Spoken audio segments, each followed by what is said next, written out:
we're screwed. There is no hope. We are dying now. Like, I don't give a damn. And, like, really, that's what it's about. Like, I'm making vegetarian chile. AOC, she's a member of Congress. I was talking about this a little bit earlier today, but I want to share this story again because it made me laugh when I heard it. I chuckled when I heard it. I was having a discussion with a now former member of Congress. And this former member of Congress told me the story. I don't think I'm at liberty to use his name, so I will hold back on that. But you'd know who it was if I told you. Now, a former member of Congress. And he said, you know, I hadn't held public office before, and I was elected. I was like, wow, this is amazing. I've been elected to Congress. Showed up in Washington, arrive on Capitol Hill. It's like Mr. Smith goes to Washington. My eyes are big, walking around. Holy cow, this is the U.S. Congress, and I'm a member of Congress. And he said, and you get there, he says, I found out later this is a common thing. It happens to a lot of people. Said, I'm walking in the halls of Congress, and I said, wow, how did I get here? I am a member of Congress, looking around at all the members of Congress and saying, I'm now a member of Congress. How did I make my way to Congress? Says, then about 3 weeks later, looking around at the other members of Congress saying, how did these people get here? How did all these people get into Congress? Wow, we're in trouble. It's a kind of amazing thing. And I think Alexandria Ocasio-Cortez, she's not smart enough to have questioned her own value being on Capitol Hill, no doubt. But she's one of the people that you'd look at if you're a member of Congress and say, wow, maybe it's not so cool being a member of Congress. Almost anybody can do it. You know, AOC got there. She became the Democrat nominee because the Democrats had a competition, and they asked people to submit names. And AOC's brother submitted her name while she was tending bar and said, yeah, my sister, AOC, should become a member of Congress. And the Democrats met her, and they decided they'd have sex with her. And that's their criteria for being, in elected office. So they chose her to be the Democrat nominee. And then because New York is so shallow and the public education system is such a disaster, she was elected to Congress. Amazing stuff. Now, speaking of violent mobs of Democrats, violent mobs of criminal Democrats, Kyle Rittenhouse, you may remember Kyle Rittenhouse. He's 21 years old now, I think.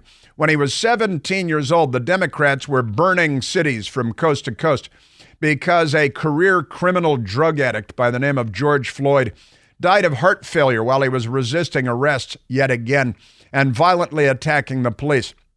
So naturally, he became a hero of the Democrat Party, which is the party of criminals and drug abuse and all that stuff. But Kyle Rittenhouse in August of 2020, he was 17 years old.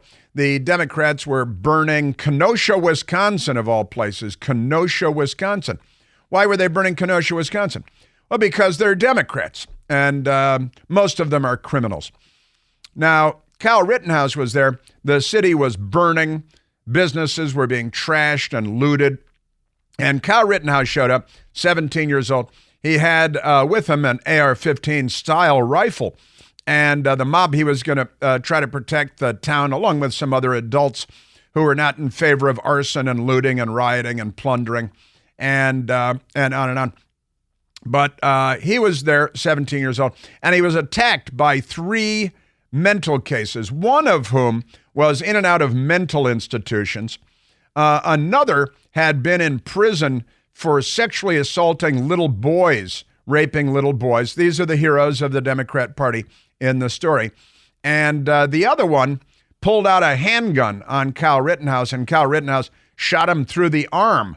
And it was like a cowboy move, shot the gun out of his hand practically, but shot him through the arm.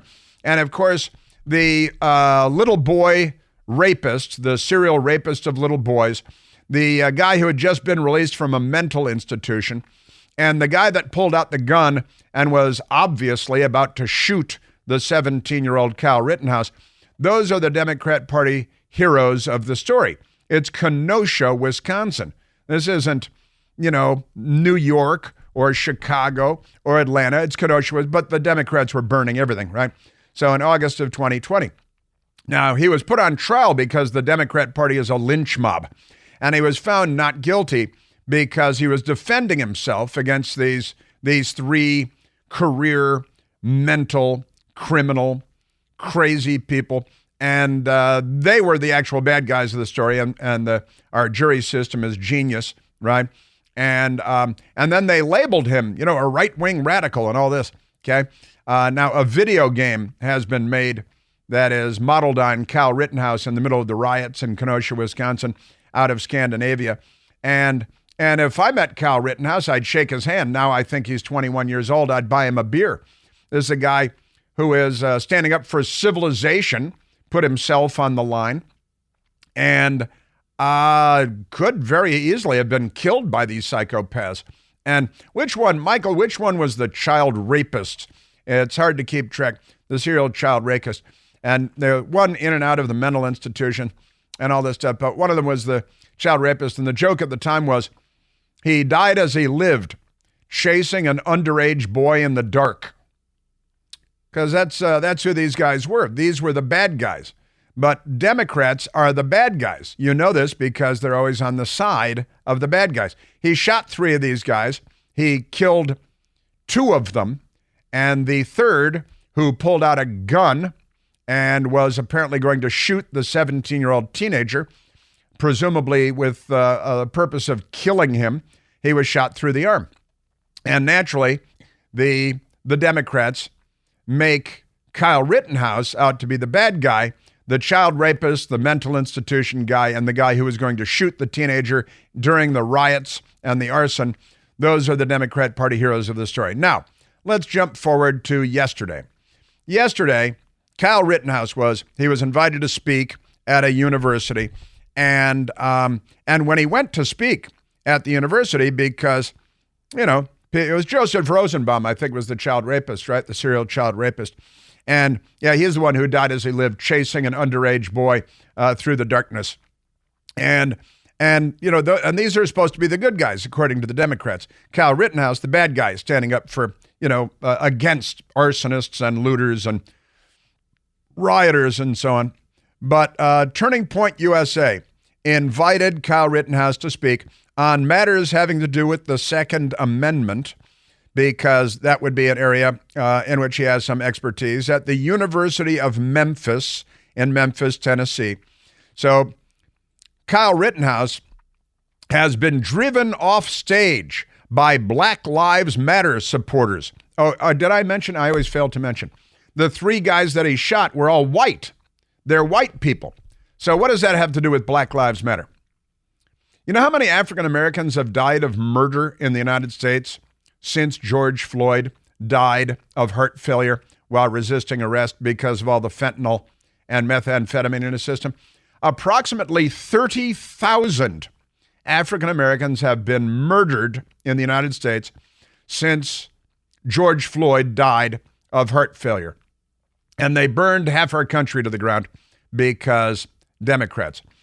Last year in the United States, there were more African Americans that died of murder in the United States alone than there were African Americans that died in the entire Vietnam War from 1959 to 1975. And there is not a black leader in the country that says one word about that. No Al Sharpton, no Jesse Jackson, and who else is it? But no Barack Obama.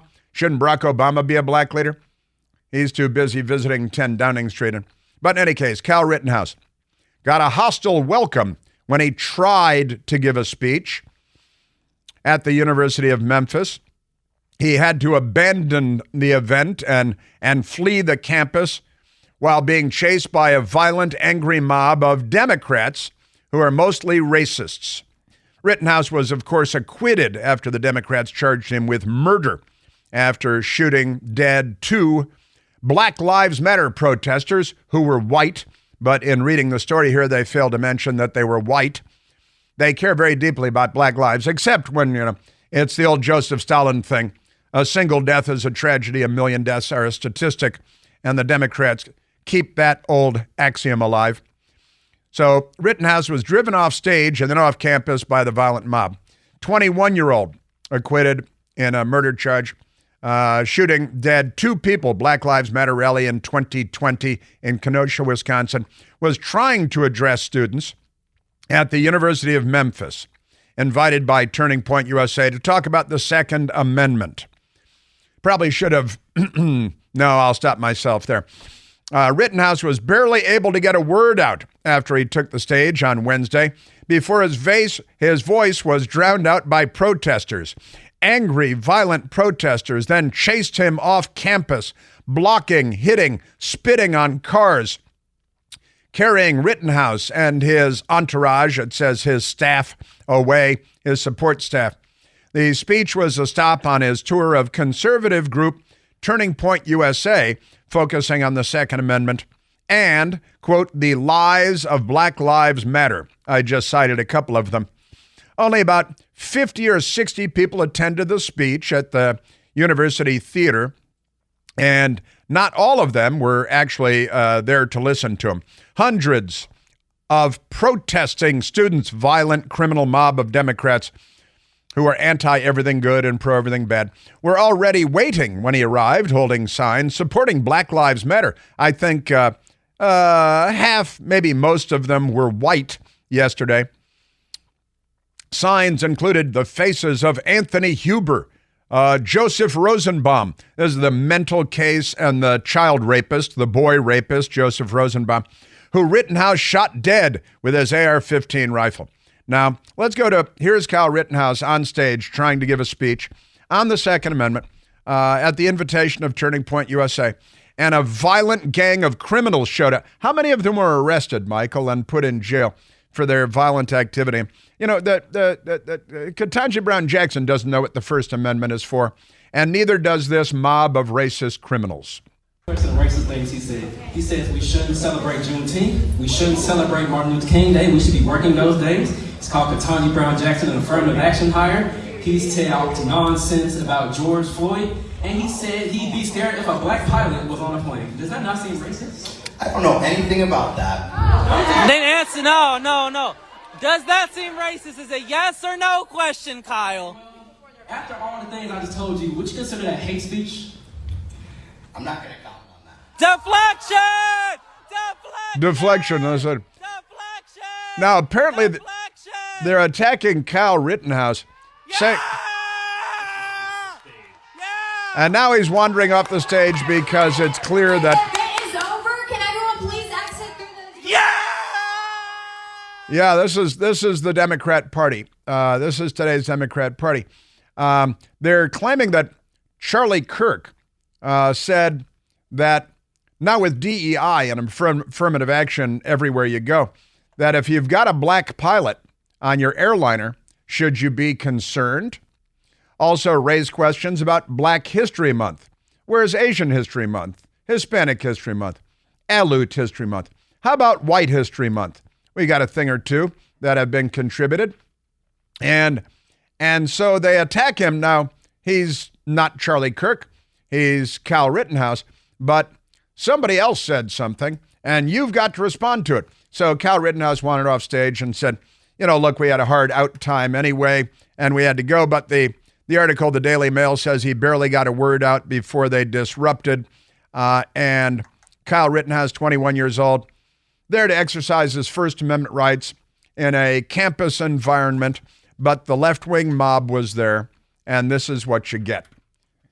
This is your Democrat Party. Now, I'm not done yet, because when 21-year-old Kyle Rittenhouse, who defended himself against a violent mob of child-raping criminals, he became the villain of this story. He got outside at the campus, and that's where it really got interesting. That's coming up. You know that the best-selling Eden Pure Thunderstorm air purifier uses Oxy technology that helps quickly destroy many viruses, odors, mold, and a whole lot more. With thousands of 5-star reviews, you know it works like a champ. I've got 2 of them at home myself. Any smell will vanish in just a few seconds. With the thunderstorm being on, odors from litter boxes, trash cans, cigarette smoke, dirty diapers, even Michael Moore is no match for the Eden Pure Thunderstorm.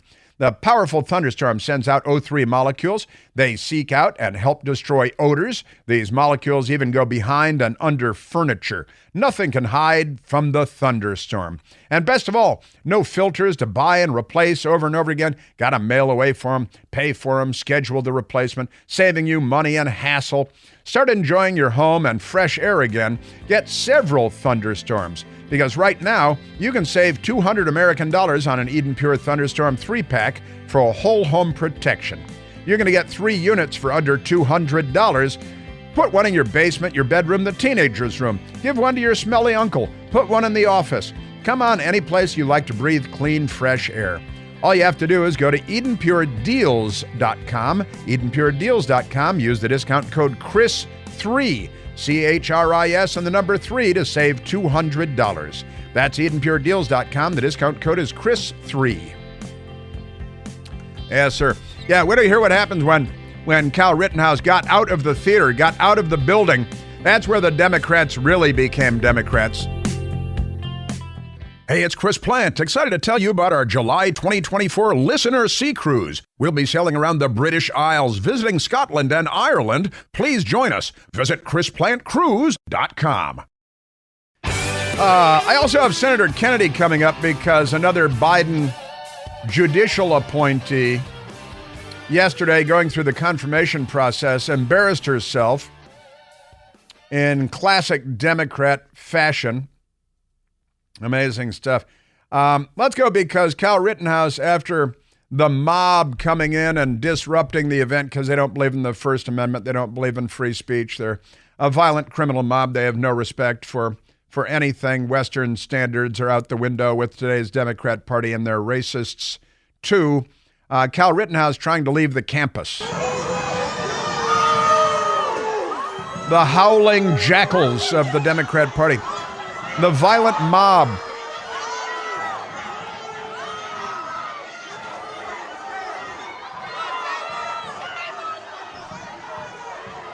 So there they are, and somewhat ironically, perhaps, yesterday, Joe Biden was condemning violence. This is the same day. The same day that Joe Biden is he's in Dallas, Texas. President Trump used the word bloodbath, talking about the economic impact that Biden's policies will have on the automobile industry. Joe Biden yesterday in Dallas, folks, we can't stand for this.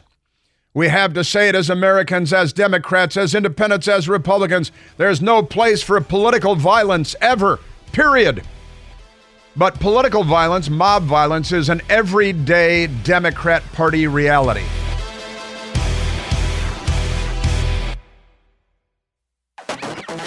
Now, I mentioned hours ago, the front page of the Washington Post, U.S. sets tough limits on gas cars. That's the lead story in the Washington Post. Biden's biggest climate action. Emission rules are bid to speed up shift to EVs. That's our abbreviation for electric vehicles. So this is an amazing one, and CNN's very excited about it. They're all very excited. Joe Biden, you see, wants us regulations, new regulations. Democrats don't care what you do as long as it's mandatory. And whatever they don't want to make mandatory, they want to ban. So the new regulations would make sure that most new cars will be electric or hybrid within 8 years. You have only 8 years to make this conversion. It's like Chinese communist conversion from this to that in only 8 years. Isn't that amazing? What a guy. Because they're the left. They're not liberals. Now, here's the thing. You may recall a couple of years ago, we played this great audio for you when GM was rolling out their new electric vehicle, and they had a press event in Lansing, Michigan. And they had the GM rep there, and a nice lady, and a reporter asked a question because they had this electric car there, and it's plugged into the wall of the building that they're parked in front of. And a reporter says, well, wait a minute. where does the power in Lansing come from that's charging this electric vehicle? And the GM lady, she didn't know so much. So what's charging the batteries right now? What's the source of Well, electricity? here, it's coming from the building. I mean, is it, what's our mix of power? Oh, actually, Lansing feeds the building. What's that? Lansing feeds power to the building. So I don't know. I bet you they're a bit of coal. Well, they're heavy on natural gas, aren't they? She realized she just said the word coal, and she had to stop herself. And so the reporter, being a good reporter in Lansing, Michigan, he'll never go national because national is too corrupt to ask these questions. And the Lansing government official was there. And so the reporter went over and talked to the Lansing government official who does energy stuff. Right now the car is charging off of your grid? Right. It would be charging off our grid, which is about 95% coal. About 95% coal. So the electric vehicle is actually a coal-powered car.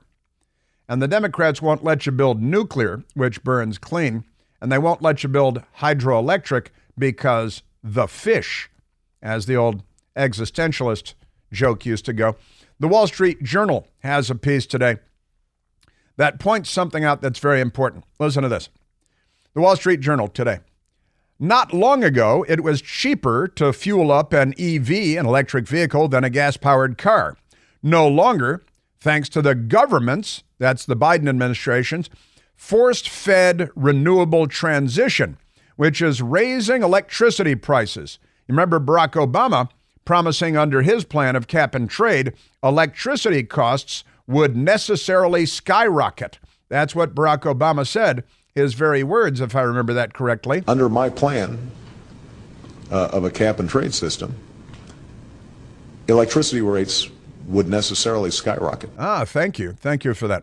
So the Wall Street Journal points out it used to cost less to fuel up with electricity, charge your battery, which is filled with toxins, which China makes using child slave labor in Africa and in Asia. But pay no attention to that. Liberals, I'm making quotation marks with my fingers, are fine with that.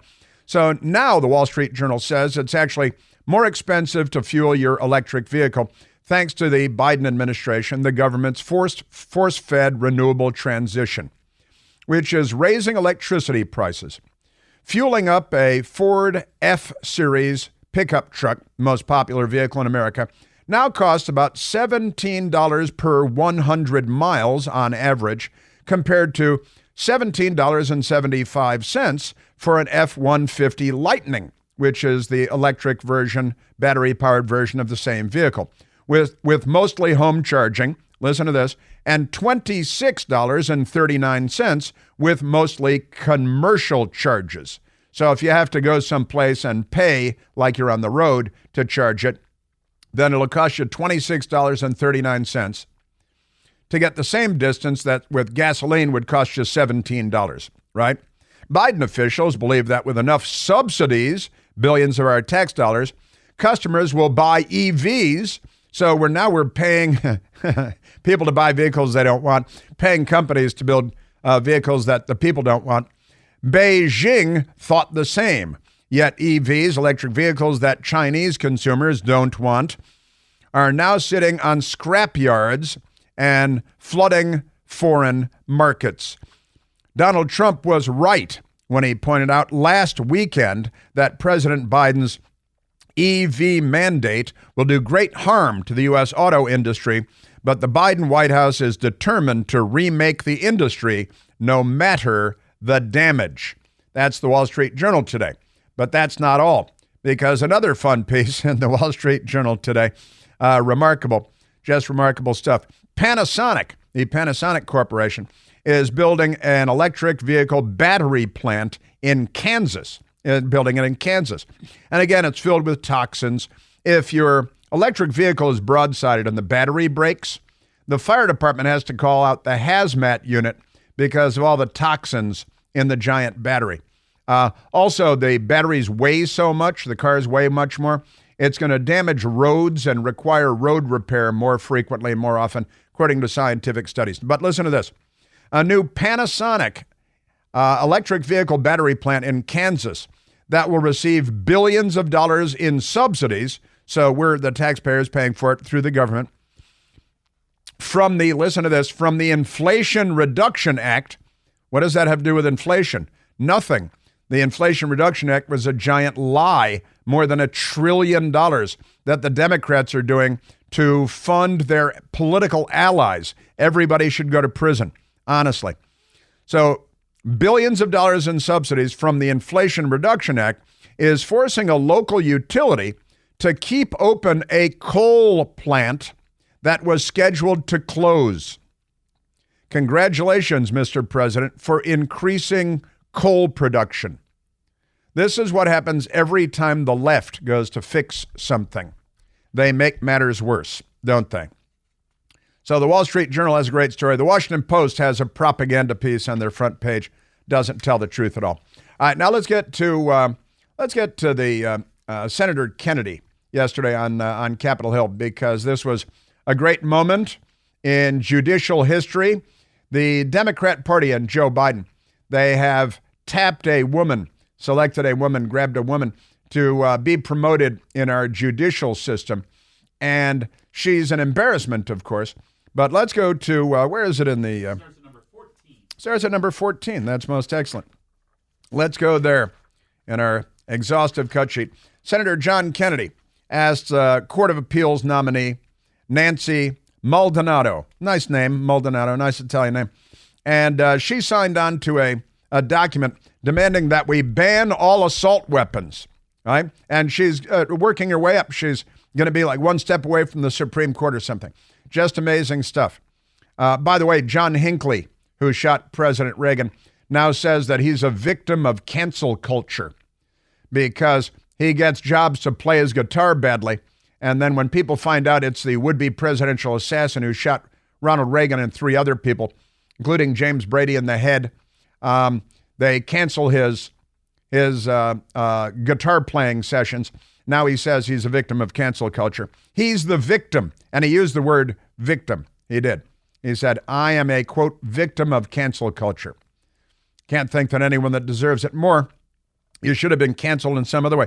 So here is Senator John Kennedy at the confirmation hearing for Nancy Maldonado because she's a big hero of the Democrat Party. It's DEI, once again, in action.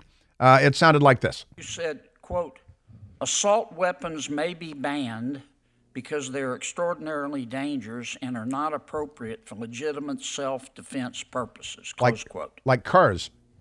Tell me what you meant by assault weapons.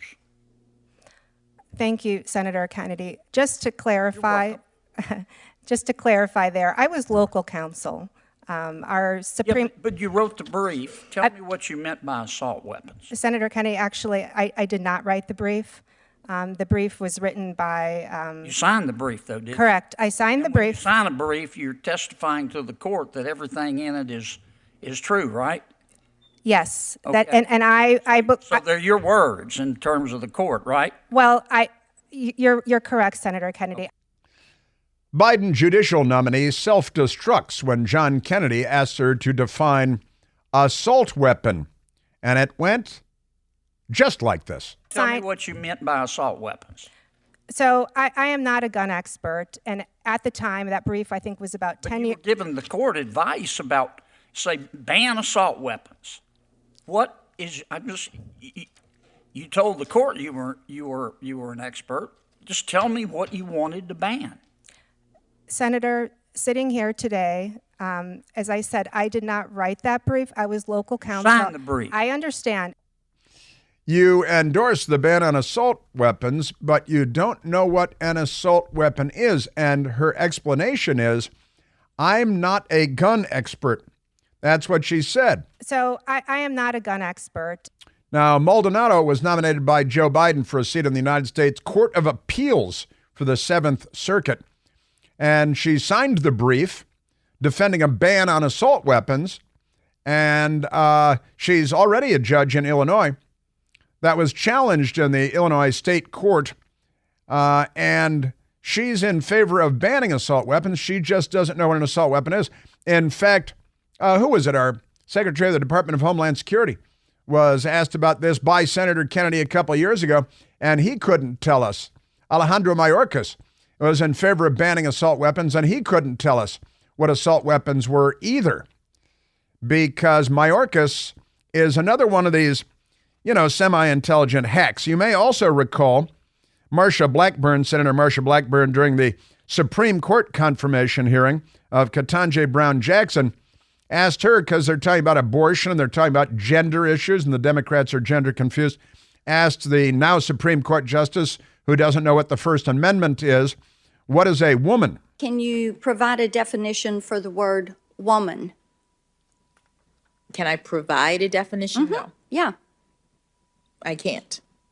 You can't? Not in this context. So I'm not a biologist. I'm not a biologist, so she can't tell you what a woman is. And Judge Maldonado says, I'm not a gun expert. So I am not a gun expert.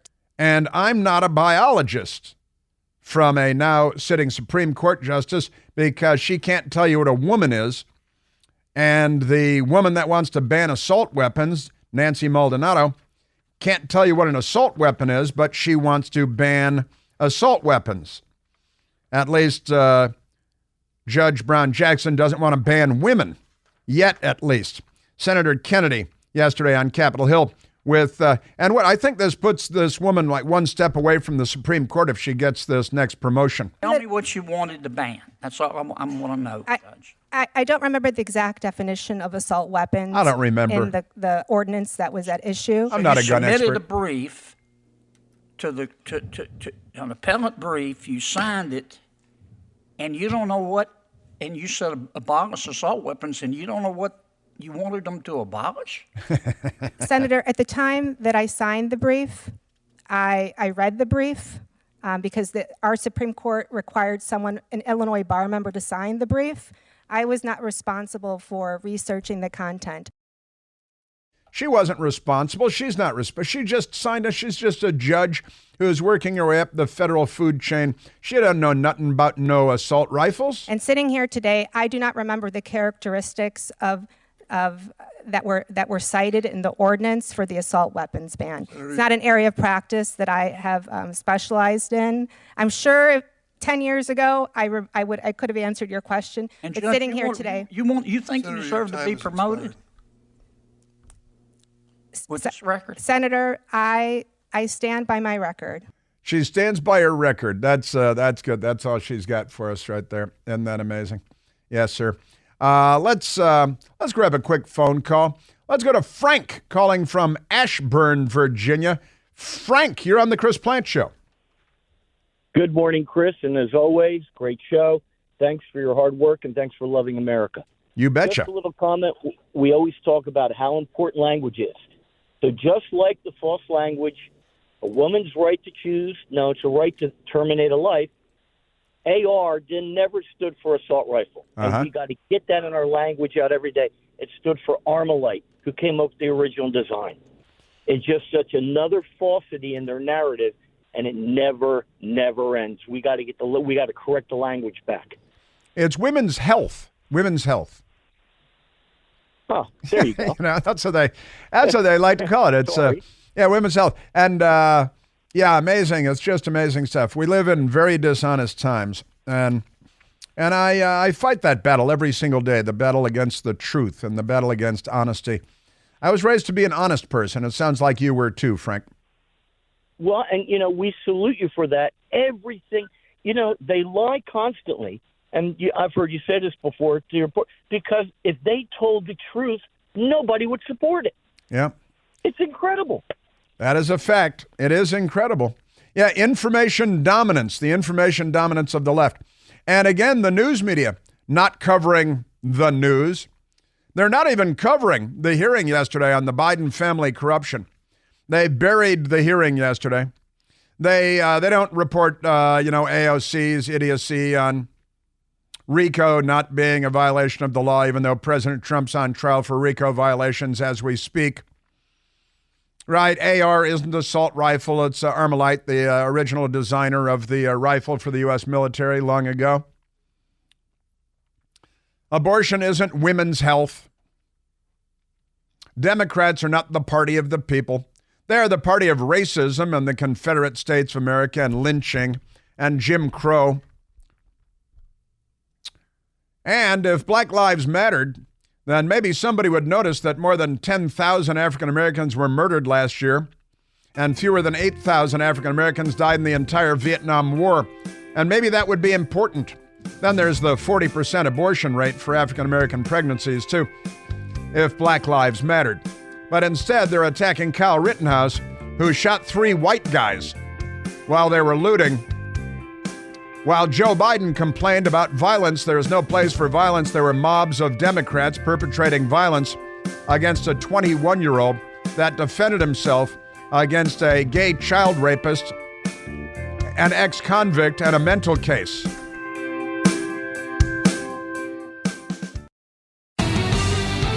Joe Biden has some kind of temerity, mendacity, dare I say. The odor of mendacity surrounds him. The Associated Press, which used to be legitimate, but they gave up on that, has the headline, Biden is using the, quote, "Are you better off today?" end quote, question to contrast himself with Trump. Nobody's better off today than we were under Trump. President Joe Biden opened a new line of attack against former President Donald Trump on Wednesday, asking and answering the classic, "Are you better off today than you were 4 years ago?" question to remind voters of what it was like when Trump was in office. Everybody could buy houses, low interest rates, low inflation, $2.11 a gallon gas, grocery store shelves were full. Pete Buttigieg didn't say, oh, there's a supply chain crisis, and then go on vacation or paternity leave, whatever that was. So he's attacking President Trump because he said bloodbath, and he's talking about what Joe Biden's doing to the automobile industry, but never let the big lie be hindered by the truth.